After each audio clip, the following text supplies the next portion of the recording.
Bonjour à tous, c'est Roland pour une nouvelle analyse technique. Aujourd'hui nous sommes le 12 août et nous allons refaire la paire Euro-USD que nous avions fait il y a 1 ou 2 semaines et sur laquelle je m'étais trompé. Alors pas nécessairement pour l'instant dans le sens parce qu'on doit être à peu près au même niveau que ce qu'on était à ce moment-là, mais il y a eu un petit débordement, je pense m'être trompé sur le stop. Alors en termes de stop j'avais dû vous donner, alors j'étais baissier hein, je précise. J'avais dû vous donner autour de 1,33 par là, un stop comme ça. Alors peut-être un petit peu emballé par cette forte bougie baissière. J'ai dû faire ça le 2 août à tous les coups. Ouais, juste après celle-là. Et je devais être clairement baissier là-dessous. Alors, pourquoi est-ce que j'avais pas donné...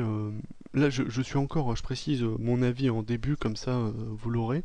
Euh, je suis toujours baissier, hein, mais mon stop n'était pas bon. Apparemment, on doit aller jusqu'au 1,34 pour retourner. On a eu un fort retournement là depuis 2 jours, qui je pense confirme le mouvement que j'avais donné, mais pas le bon timing que j'avais donné en l'occurrence. Alors, par contre, ça remet en question une part de l'analyse que j'avais fait en H4, on va revoir ça. Euh, donc moi j'avais donné 1,33 par là en objectif de stop. Finalement on a repris à la hausse sur quelques jours, on est passé jusqu'à 1,34 qui correspond au dernier plus haut. Alors pourquoi est-ce que j'avais pas donné 1,34? Pour une raison bien simple, c'est que les stops ne sont pas, les plus hauts ne sont pas vraiment respectés en termes au niveau des plus hauts. Vous voyez, il y a assez peu d'endroits finalement, si on revient successivement sur chaque plus haut, où les plus hauts font vraiment support finalement, enfin font résistance pardon. Donc à partir de là, j'avais supposé qu'on était sur un bon niveau, surtout que le mouvement était assez clairement lancé, et donc on était bon pour entamer une bonne phase de baisse. On avait une belle bougie baissière assez incroyable sur le 1er août, qui était en avalante de toutes les autres, sur un niveau de 1,33 qui est un niveau relativement rond. Bon, je m'étais dit, là, ça me paraît assez clair, ça serait dommage de rater l'occasion sur ce coup-là, surtout que en H4, on va venir en H4 tout de suite. Alors, il faut que je me repère, voilà. En H4, on avait une figure de canal comme ça qui avait été cassée. Bon, je me suis dit, finalement, c'est plutôt bienvenu. Euh, Pourquoi pas trader la sortie ici et mettre un plus haut, voilà, autour de 1,33, c'est-à-dire globalement un plus haut cohérent ici. Ça me paraissait sensé, puisque là on sortait tout droit d'un canal, que je trace là, alors mal tracé, désolé. Un peu biseau, hein. Mais le pullback a été plus loin en fait, il est allé jusqu'à... Par contre vous remarquerez que finalement la figure n'a pas été complètement violée, dans la mesure où le pullback est allé jusqu'à l'ancien support qui devient résistance, pour aller le toucher quoi. Vraiment, avant on l'avait pas clairement touché, enfin si là on l'avait touché ici, mais bon il a refait un pullback par dessus.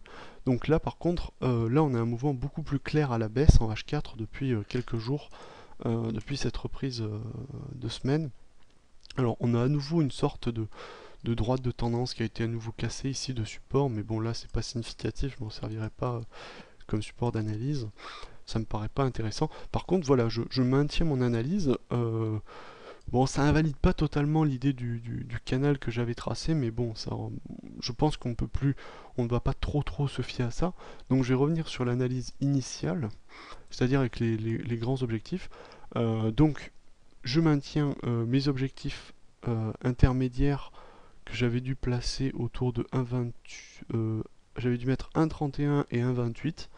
Ça me paraît tout à fait cohérent. 1,31, vous voyez, 1,31 pourquoi? Parce que c'est tout simplement le centre du range et donc potentiellement niveau pivot, et 1,28 bah, tout simplement parce que c'est le bas du range et qu'on est dans l'ensemble ici dans une structure de range. Alors désolé de m'être trompé, d'avoir minimisé peut-être l'envie de faire un petit peu de l'optimisation au niveau du trading, c'est-à-dire d'aller chercher vraiment le meilleur ratio, le plus haut, le plus proche, le plus cohérent, et finalement on est allé un peu plus loin.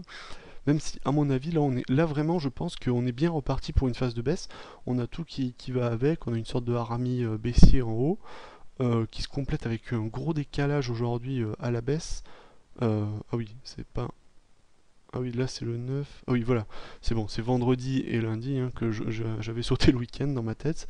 Je comprenais pas ce décalage, donc on a bien décalé en journée aujourd'hui. Si ça se confirme, puisque là il n'est que 16 heures, mais si ça se confirme à la fin de la journée que cette bougie-là est bien baissière, je maintiendrai complètement mon analyse baissière sur l'euro-dollar, c'est-à-dire 1,31 voire 1,28 même, je serais tenté de dire 1,28 tout court, ça me paraît assez cohérent dans le mouvement actuel de la paire euro-dollar. Et comme objectif, comme stop maintenant je vais bloquer, là je vais donner 1,34 et si on passe au-dessus de 1,34, je pense que j'abandonnerai complètement cette analyse sur l'euro-dollar.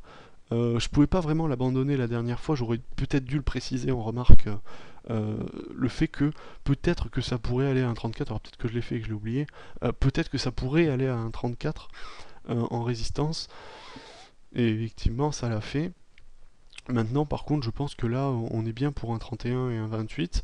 Et si on passait vraiment là, pour le coup, si on passait au-dessus de 1,34, je considérerais que finalement l'euro-dollar ici est dans une structure complètement chaotique et qu'on pourrait à la limite réaliser que du trading sur d'autres échelles de temps beaucoup plus courtes, parce que là en daily, on n'aurait vraiment plus rien de cohérent. Mais là, je pense qu'on est revenu sur un scénario plutôt cohérent de range un petit peu disproportionné, avec des plus hauts mal alignés, des plus bas qui le sont davantage. Euh, et une reprise en tendance baissière à l'intérieur du range à plat. Voilà, donc avis baissier jusqu'à 1,28, 1,31, enfin 1,31, 1,28 dans ce sens-là, et un stop à 1,34, voire un petit peu tantiner plus parce qu'il y a des mèches qui débordent, mais ça me paraît déjà pas mal. Voilà, donc au-dessus de 1,34, là mon scénario s'invalidera complètement, ce qui n'était pas tout à fait le cas pour avant. Voilà, donc je pense avoir synthétisé tout ce que j'avais à dire sur la paire euro-dollar pour ces prochains jours, donc baissier. Voilà, j'espère que cette vidéo vous aura plu et je vous dis à la prochaine.